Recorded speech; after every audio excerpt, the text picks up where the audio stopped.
Question number 17 ये बहुत easy है, ठीक है। इसमें दो पार्टनर हैं, दिनेश और महेश। उनकी प्रॉफिट शेयरिंग लॉस जो है वो 3:2 है। एक नया पार्टनर एडमिट हो रहा है, रामेश, 1/4 शेयर के लिए। अब वो गुडविल का पैसा लेकर आएगा, तो उससे पहले हमें गुडविल का वैल्यूएशन करना पड़ेगा, और वो अपना गुडविल का वैल्यूएशन करने के बाद ना फिर उसका शेयर के बराबर हम उसमें से उसका शेयर, मतलब फिर गुडविल का वैल्यूएशन करने के बाद फिर गुडविल ऑफ शेयर, रामेश का गुडविल का शेयर निकाल लेंगे, उतना पैसा कैश में लेकर आता है, ठीक है। तो पहले हमें गुडविल का वैल्यूएशन करना सीखना होगा यहाँ पर, ठीक है, वही सीख रहे हैं।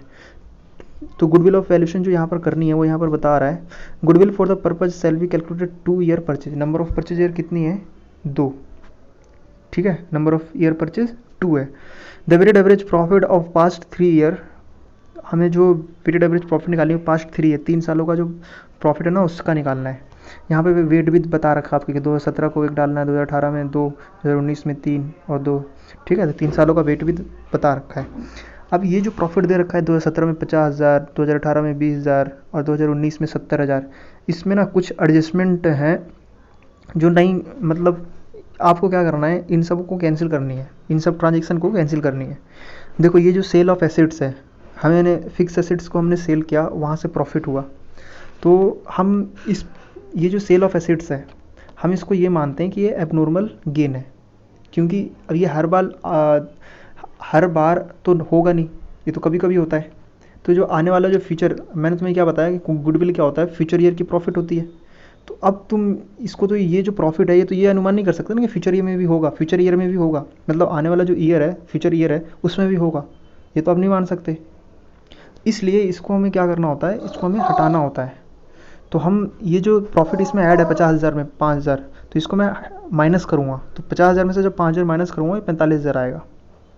फिर उसी तरीके से ये जो लॉस बाय फायर है, ये भी नहीं है कि आगे जो फ्यूचर ईयर है इसमें फायर लॉस बाय फायर होगा ही होगा, तो इसको भी हमें क्या करना होगा, पहले माइनस हो रखा है, अब हम ऐड कर देंगे। तो मैंने 20,000 में 35,000 को ऐड कर दिया, तो यहाँ 20,000 में जब 35,000 मैं ऐड करूँगा, देखो एक्चुअली लॉस होता यानी 20,000 माइनस में था, अब ये 35,000 इसमें ऐड करूँगा, तो माइनस में 20,000 और प्लस में 35,000, तो 15,000 प्रॉफिट हो गया। फिर उसी तरीके से यहाँ नीचे है, नीचे में 70,000 प्रॉफिट हुआ है। अब इसमें ना कुछ जो वैसे इनकम इंक्लूड है जो नॉन ऑपरेटिंग है, तो नॉन ऑपरेटिंग इनकम को भी हमें क्या करना होता है, हटाना होता है, क्योंकि मेन हमारा बिजनेस से रिलेटेड है नहीं, ये तो अदर देन बिजनेस इनकम है। तो इसमें हम क्या करेंगे, इसको हटाएंगे, इस 18,000 को और 8,000 को हमें क्या करना होगा, हटाना होगा। तो इसको भी हम, इस इनकम को भी माइनस करेंगे, पहले ऐड हो रखा है क्योंकि इनकम था तो ऐड हो रखा है, अब हम माइनस करेंगे तो हम एक्यूरेट प्रॉफिट पे पहुंच जाएंगे। इस एक्यूरेट प्रॉफिट को वेट देना है, ठीक है। फिर इसको हमें क्या करना था, वेटेड एवरेज प्रॉफिट निकालना है, मतलब इन वेटेड एवरेज प्रॉफिट कैसे निकालते हैं तो आप लोगों को पता है, weighted profit divide by total weight. Total weight यहाँ 6 है, वेटेड प्रॉफिट 2,07,000 है, इसको डिवाइड करने से 34,500 आ गया। फिर 34,500 को नंबर ऑफ ईयर परचेज से मल्टीप्लाई करेंगे तो गुडविल आ जाएगा।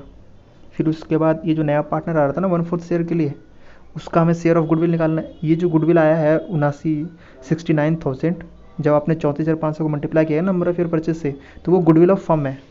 फिर आप हर पार्टनर का अगर आप अलग अलग निकालना चाहो तो उसका शेयर से मल्टीप्लाई करना होगा। ये 69,000 को फिर आप मल्टीप्लाई करोगे 1/4 से, तो ये जो 17,250 आया, ये रामेश का गुडविल आ गया, यानी इतना उसको कैश में लाना पड़ेगा, ठीक है। तो ये इजी था, ये समझ में आ गया होगा आप लोगों को। अब मैं आप लोगों को नेक्स्ट क्वेश्चन करवाता हूँ। नेक्स्ट क्वेश्चन में देखो 16 करवा दिया मैंने, 17 हो गया, अब 19 करवाता हूँ। 19 बहुत इंपॉर्टेंट है, इसमें काफ़ी सारी एडजस्टमेंट है। मेन अब सारे क्वेश्चन में ना आपको एडजस्टमेंट ही देखने को मिलेगा। अब आप लोगों को ना एडजस्टमेंट समझना है कि उस एडजस्टमेंट की वजह से क्या इफेक्ट हुआ होगा प्रॉफिट में। पहले ये आपको देखना है कि उस एडजस्टमेंट से प्रॉफिट में क्या क्या इफेक्ट हो सकता है, ठीक है। अगर कुछ गलतियाँ कर रखा है तो उसको प्रॉफिट में ठीक करो। अगर कुछ का मतलब कुछ नहीं उसने लिखा ही नहीं है, ओमिशन है, तो उसको आप लिखो, उसमें उसको लिख के फिर उसको सही करो। अब उसको लिखने की वजह से प्रॉफिट पे क्या इफेक्ट होगा वो देखो, है ना। तो वो सब चीज़ें हमें इसमें देखनी है बस, और बाकी तो इसमें आसान है, बाकी तो तुम समझ रहे हो यार कैसे वेटेड एवरेज प्रॉफिट निकालना तो आप लोगों को आता ही है ना। तो यही मैं बताने वाला हूँ मैं आप लोगों को अब। तो आप देखोगे क्वेश्चन नंबर 19 में, Mahesh and Suresh are partner at they admitted Naresh into partnership. They agreed to value a goodwill at 3 year purchase. यहाँ पर number of year purchase कितना है 3. Weighted average profit taking a last 5 year. Last 5 year का हमें profit लेना है. The assign weight from 1 from 1 to 5 beginning from the earliest year, यानी beginning year को 1 लेना है, फिर उससे नेक्स्ट को 2, फिर उससे नेक्स्ट को 3, इस तरीके से हमें वेट डालनी है। The profit of the last 5 year as follow, जो लास्ट 5 ईयर की जो प्रॉफिट दे रखा है 2015, 2016, 2017, 2018, 2019 की, वो इस तरीके से प्रॉफिट दिया हुआ है। अब नीचे ना एडजस्टमेंट में ना कुछ वो दिए हुए हैं, नीचे कुछ एडजस्टमेंट है, इसको हमें ठीक करना होगा, इन सब ट्रांजेक्शन को हमें ठीक करना होगा। देखो यहाँ पे क्या क्या हुआ है, क्या क्या गलतियाँ हो रखी हैं। एक सेकेंड हैंड मशीन है, उसको हमने परचेज किया है 5 लाख का, ठीक है, 1 जुलाई 2017, 1 जुलाई 2017, यानी यहाँ से, ठीक है, यहाँ से इफेक्ट हो रहा होगा। 1 जुलाई 2017 को 1 लाख और spend on make it operation, यानी पुराना खरीदा तो उसको ठीक कराने में हमने 1 लाख रुपए खर्च कर दिए। तो तुम्हें ये पता होगा कि अगर मैं कोई मशीनरी खरीद रहा हूँ और उस पर कोई खर्च कर रहा हूँ तो वो उसी का कॉस्ट माना जाता है। प्रिंसिपल वाला कॉन्सेप्ट आपने सीखा होगा 11वीं क्लास में। जो फिक्स एसेट्स पे जो भी कॉस्ट, जैसे फिक्स एसेट्स को इंस्टॉलेशन खर्च हो गया, उसको लाने में खर्च हो गया, तो वो सब कॉस्ट ना उसके फिक्स एसेट्स के कॉस्ट ही माने जाते हैं। 11वीं क्लास में आपने की थी जनरल एंट्री, है ना। तो इस ऑपरेशनल कॉस्ट को जो 1 लाख है ना, इस 1 लाख को हमें क्या करना था, इस 5 लाख में ही ऐड करना था, पर बंदों ने इसको क्या कर लिया है, वह wrongly debited to repair account, यानी इसको ना रिपेयर अकाउंट मान के रिपेयर यानी एक तरीके का एक्सपेंस मान लिया। एक्सपेंस मानने की वजह से प्रॉफिट एंड लॉस अकाउंट में लिख दिया होगा, यानी प्रॉफिट एंड लॉस अकाउंट में लिख दिया होगा, यानी प्रॉफिट एंड लॉस 1 लाख से हमारा कम आ रहा है। तो अब हम क्या करेंगे, एक इस रिपेयर अकाउंट, ये इसको रिपेयर एक्सपेंस मान लिया ना, तो पहले इस रिपेयर एक्सपेंस को हमें कैंसिल करना होगा। तो पहले 1 लाख को ऐड कर दो 16-17 में, जो ये भी 17 जो है अपना, इसमें ऐड कर दो। फिर उसके बाद तुम्हें क्या करना होगा, सॉरी यार, ये ना 1 जुलाई 2017 है ना, तो ये इस ईयर में है, क्योंकि हमारा ये जो दे रखा होता है, ये जो ईयर एंड दे रखा है ना, ये ईयर एंड है। ईयर एंड यानी 31 मार्च 2017 तक ही तो है, तो ये अकाउंट ये कब है, 1 जुलाई 2017, यानी 17-18 में आया ना, तो ये 17-18 इस ईयर का है। समझ रहे हो मैं क्या कह रहा हूँ। जो तुम्हें एडजस्टमेंट करनी है ना 1 लाख, वो इस ईयर में करनी है, 31 मार्च 2018, क्योंकि अगर मैं इसकी फाइनेंशियल ईयर की बात करूं, इसकी जो फाइनेंशियल ईयर है वो है 17-18, इसकी है 16-17, तो ये जो ट्रांजेक्शन है ये 17-18 का है, तो इसलिए इसमें एडजस्टमेंट होगा। ठीक है दोस्तों, इसमें एडजस्टमेंट होगा। तो पहले तो आपको क्या करना है, ये जो रिपेयर एक्सपेंस तुमने मान रखा है, इससे हमारा प्रॉफिट कम हो रखा है, तो इसको हम ऐड कर देंगे 1 लाख को। तो इसको 1 लाख यहाँ पर ऐड कर दिया, इसमें कोई दिक्कत नहीं होगी। समझ में आ गया होगा कि पहले हमने एक्सपेंस मान रखा था, यानी गलत कर रखा था, इसको ठीक करने के लिए अब हम ऐड कर देंगे तो ठीक हो जाएगा। अब मैं बात करता हूँ, जब तुम इसको कैपिटलाइज करोगे तो इस 1 लाख पे डेप्रिसिएशन लगेगा ना, और डेप्रिसिएशन वो भी WDV मेथड से। तो जब आप इस पे डेप्रिसिएशन लगाओगे तो प्रॉफिट हमारा कम होगा, है ना। तो अब आपको डेप्रिसिएशन लगाना है, तो डेप्रिसिएशन इस साल के आगे आने वाले जितने ईयर हैं उन सब ईयर में लगेगा, यानी 2018 में भी लगेगा और 2019 में भी लगेगा। और WDV मेथड है तो उसको भी ध्यान रखना है थोड़ा सा, कि अगले साल उसकी वैल्यू कम होगी, मतलब डेप्रिसिएशन माइनस करने के बाद जो वैल्यू आएगा ना उस पर लगेगा। तो 1 लाख पे 20% कितना होता है, 20,000। तो हम 20,000 से डेप्रिसिएशन को कम करेंगे, सॉरी प्रॉफिट को कम करेंगे। 20,000 से कम हो रहा होगा, कहाँ हो रखा है डेप्रिसिएशन, दिखाओ मुझे। ये डेप्रिसिएशन लिख रखा है, डेप्रिसिएशन 17-18 को जो डेप्रिसिएशन लगाया है इन्होंने, ये लगाया 15,000। अच्छा हाँ 15,000, पता है क्यों, ये हमने जो रिपेयर जो की है, सेकेंड हैंड मशीनरी जो हमने खरीदी है 1 जुलाई को खरीदा है। तो 1 जुलाई से लेके 31 मार्च 2018 तक कितने महीने, 9 महीने होते हैं ना, जुलाई, अगस्त, सितंबर, अक्टूबर, नवंबर, दिसंबर, जनवरी, फरवरी, मार्च, 9 महीने होते हैं। जुलाई, अगस्त, सितंबर, अक्टूबर, नवंबर, दिसंबर, जनवरी, फरवरी, मार्च, 9 महीने होते हैं। 9 महीने का निकालना है। तो 1 lakh multiply by 20% into 9 divide by 12, तो ये आ रहा है 15,000। तो 15,000 यहाँ पर हम माइनस करेंगे, क्योंकि ये एक्सपेंस माइनस मतलब ये डेप्रिसिएशन माइनस नहीं हुआ था, तो अब हम माइनस कर देंगे। अब उस तरीके से नेक्स्ट ईयर 18-19 की बात करता हूँ मैं, 18-19 में भी डेप्रिसिएशन लगेगा, उस ईयर में भी तो नहीं लगा हुआ। देखो तुम 17-18 में ठीक कर रहे हो, तो इसके बाद से आगे ठीक होएगा ना। 17-18 में तुमने ठीक किया, फिर उसी तरीके से 18-19 में भी ठीक करना पड़ेगा, क्योंकि उस ईयर में भी गलती हो रखी है। उस ईयर में भी इसको कैपिटलाइजेशन नहीं किया गया था, तो उस टाइम डेप्रिसिएशन नहीं लगा था, अब हम डेप्रिसिएशन लगाएंगे। तो अगली बार जब डेप्रिसिएशन लगेगा तो 1 लाख में से आप माइनस कर दो 15,000। जब 15,000 माइनस करोगे तो 85,000 आएगा, 85,000 पे 20% लगाओगे तो 17,000 आएगा। तो ये 17,000 जो है माइनस कर रखा है डेप्रिसिएशन के नाम से। ठीक है दोस्तों, समझ में आ गया होगा यार। ठीक है, तो ये गलती, ये फर्स्ट वाला एडजस्टमेंट हमने कंप्लीट कर लिया। फर्स्ट वाला एडजस्टमेंट में क्या गलती था, रेवेन्यू एक्सपेंस को पहले हमने उसको कैपिटल एक्सपेंस किया, मतलब रेवेन्यू एक्सपेंस था नहीं, ये 1 लाख रेवेन्यू एक्सपेंस तो था नहीं, कैपिटल एक्सपेंस था ना, पर इसमें इन्होंने मान रखा था रेवेन्यू एक्सपेंस, तो उसको हमने ठीक किया। यानी रेवेन्यू एक्सपेंस पहले हमने प्रॉफिट एंड लॉस को माइनस कर रखा था, ऐड कर दिया, तो वो ठीक हो गया।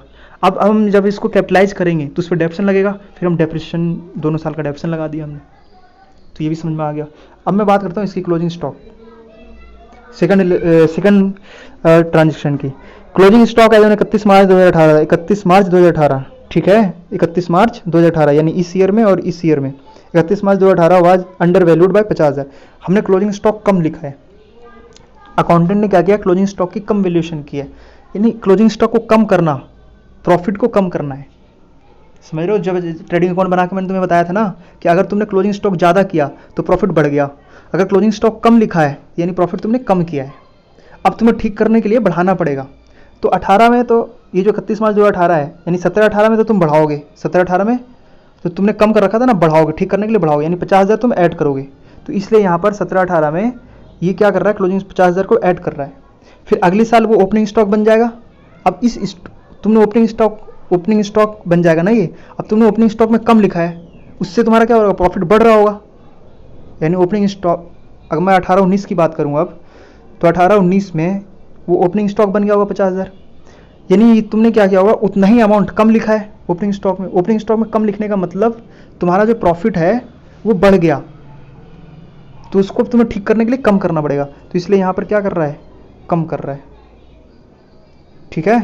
तो ये भी समझ में आ गया होगा। नहीं समझ में आ रहा तो वो बनाओ, ट्रेडिंग अकाउंट बनाओ, ट्रेडिंग अकाउंट बना के फिर उस पर ना मंथन करो, सोचो उसको कि क्यों हो रहा है। तुम्हें ये बस तुम्हें ये पता होना चाहिए कि क्लोजिंग स्टॉक किधर आता है, ओपनिंग स्टॉक किधर आता है। तुम्हें ये भी पता होना चाहिए कि जो क्लोजिंग स्टॉक है अगले साल ओपनिंग बन जाता है। बस इतना चीज़ें पता है ना, तो तुम खुद से मंथन करोगे तुम्हें समझ में आ जाएगा।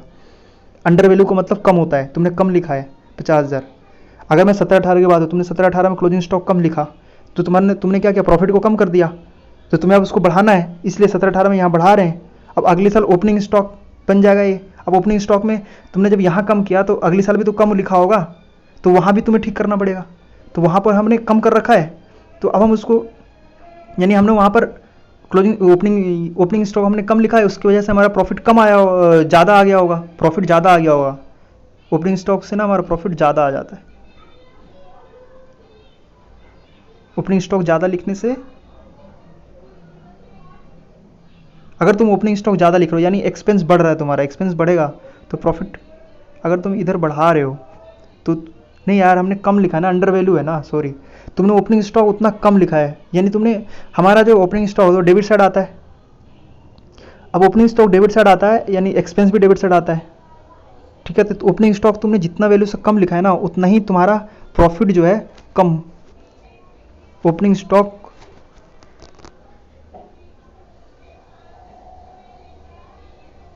तुम इसको थोड़ा करना, ठीक है, फिर देखता हूँ आगे में क्या बोल रहा है। Remuneration to partner was to be consider charges against profit 20,000 for each partner was consider appropriate calculate the goodwill of, नहीं इसको भी माइनस करना, माइनस नहीं हुआ है 20,000, दो पार्टनर हैं 20-20 40,000 हो गया, तो इसको हर बार माइनस किया जाएगा।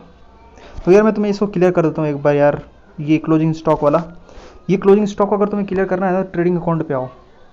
ट्रेडिंग अकाउंट पहले समझो, फिर तुम्हें ना सही से समझ में आएगा। ट्रेडिंग अकाउंट मैं तुम्हें एक बार फिर से दिखाता हूँ। ये मेरा ट्रेडिंग अकाउंट है, ठीक है। अगर मैं इसमें क्लोजिंग स्टॉक की वैल्यूशन कम करता हूँ, अगर मैं क्लोजिंग स्टॉक की वैल्यूशन कम करता हूँ, यानी यहाँ पर मैं मान लो 10,000 रुपये कम लिखता हूँ, तो यहाँ पर 10,000 कम लिखने की वजह से मेरा ये कम आएगा, यानी ये 8,40,000 हो जाएगा। ये हमारा कितना हो जाएगा, 8,40,000, ये हो जाएगा हमारा 8,40,000। यहाँ भी मैं लिखूँगा 8,40,000। तो यहाँ जो बैलेंसिंग फिगर आ जाएगा प्रॉफिट का, वो क्या होगा, अब इधर 8,40,000, इधर मेरे को कितना 8 लाख आ रहा है, यानी 40,000 हो जाएगा। हमारा जो ग्रॉस प्रॉफिट है वो कम हो जाएगा। यानी तुमने क्या कर रखा है वहाँ पर, अगर क्लोजिंग स्टॉक तुमने कम लिखा है ना, इसका मतलब तुमने प्रॉफिट कम कर रखा है। तो हमें उस ईयर में, जिस ईयर में हमने क्लोजिंग स्टॉक कम लिखा है ना, उस ईयर में हमें ऐड करना पड़ेगा। अब मैं बात करता हूँ नेक्स्ट ईयर की। नेक्स्ट ईयर में तुमने क्या किया, कम लिखा 10,000, तो अब मैं यहाँ देखता हूँ, इधर तो 9 लाख है। अब इधर जो मैं जब देखूँगा, तुमने यहाँ 2,40,000 कर रखा है ना, तो 2,40,000 3 2 5 5,40,000 में 9 लाख में से 5,40,000 माइनस करूँगा तो ये बचेगा 3,60,000। 3 2 5,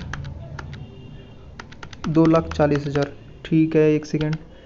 9 लाख में से माइनस करूँगा मैं, ये कितने होते हैं, 3 2 5 और 2 7, 7,40,000 माइनस 7,40,000, तो ये आएगा 1,60,000। यानी यहाँ पर पता है आपका क्या होगा,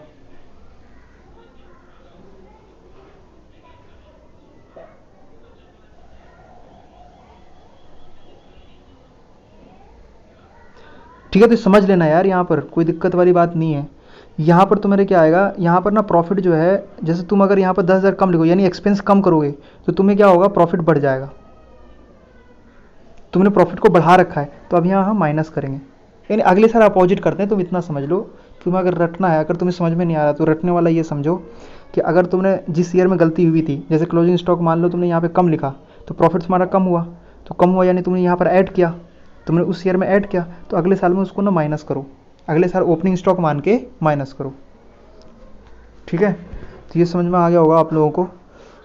तो उस तरीके से समझना है। ठीक है, तो ये वाला जो 19वां जो क्वेश्चन नंबर है, जो 19वां क्वेश्चन नंबर है, ये वाला क्वेश्चन नंबर, ये अब आपको क्लियर हो गया होगा।